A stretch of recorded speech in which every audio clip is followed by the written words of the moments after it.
Hello YouTube, welcome to part 3 of this mini-series. Today we'll talk about land vehicles. During the Second World War, there was a large variety of light tanks, medium tanks, heavy tanks, and transport vehicles.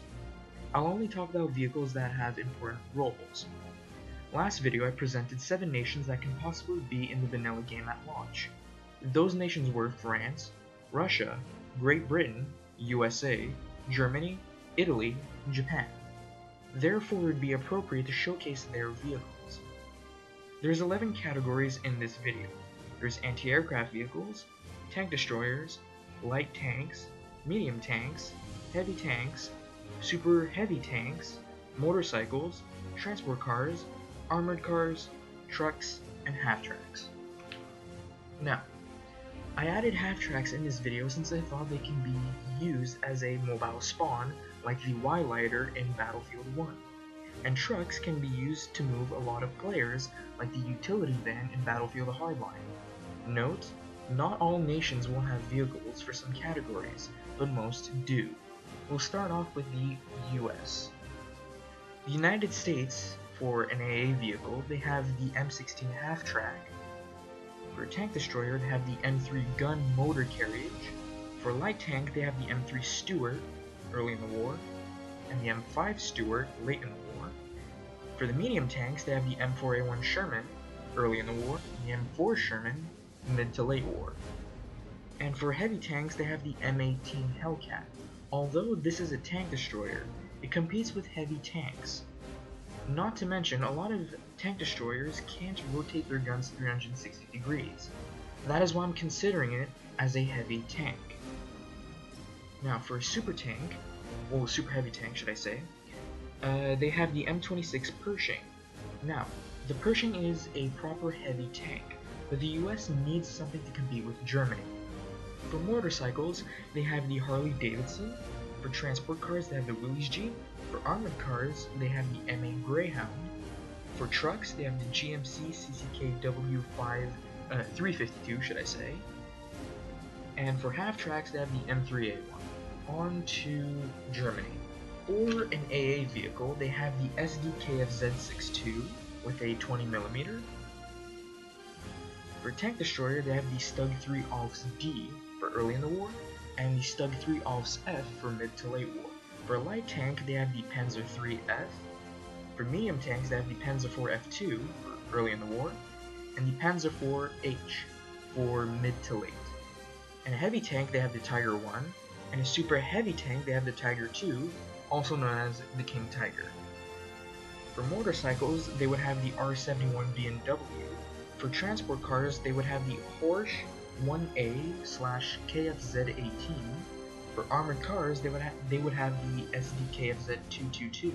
For trucks, they would have the Opel Blitz, and half-tracks, they would have the SDKFZ251.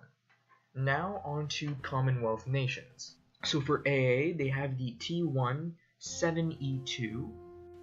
For tank destroyers, they have the Archer or the 3-inch gun carrier. For light tanks, they have the Crusader. This is for North Africa or early stages in the war. And the M5 Stuart tank for mid to late. For medium tanks, they will have the M4 Sherman or the M4A1 Sherman for early stages in the war. And for heavy tanks, they will have the Matilda for, again, early stages in the war, and the Sherman VC, also known as the Firefly. Now, the Firefly is a medium tank, but it was capable of going against German heavy tanks.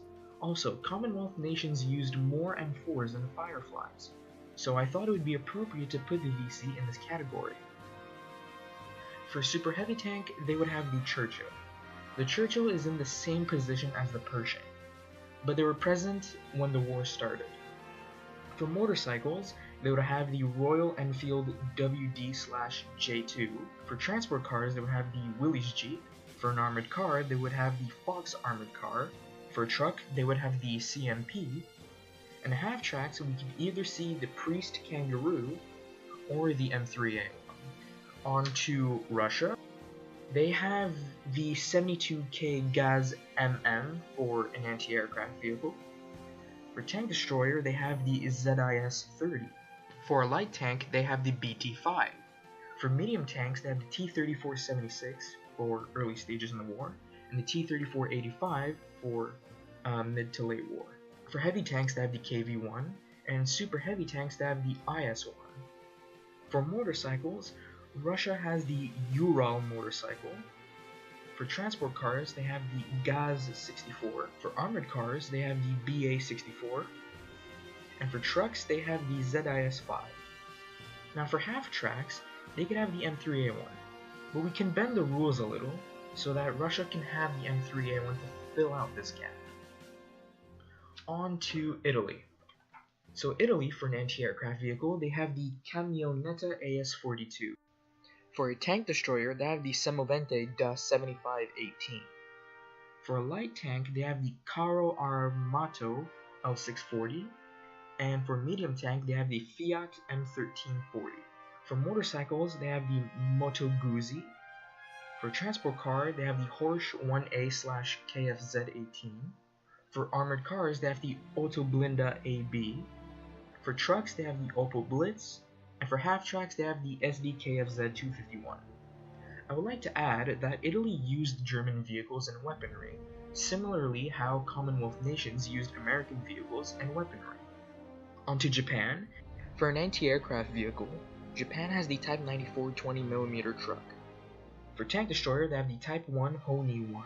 For a light tank, they have the Type 95 Hago. For a medium tank, they have the Type 97 Chiha.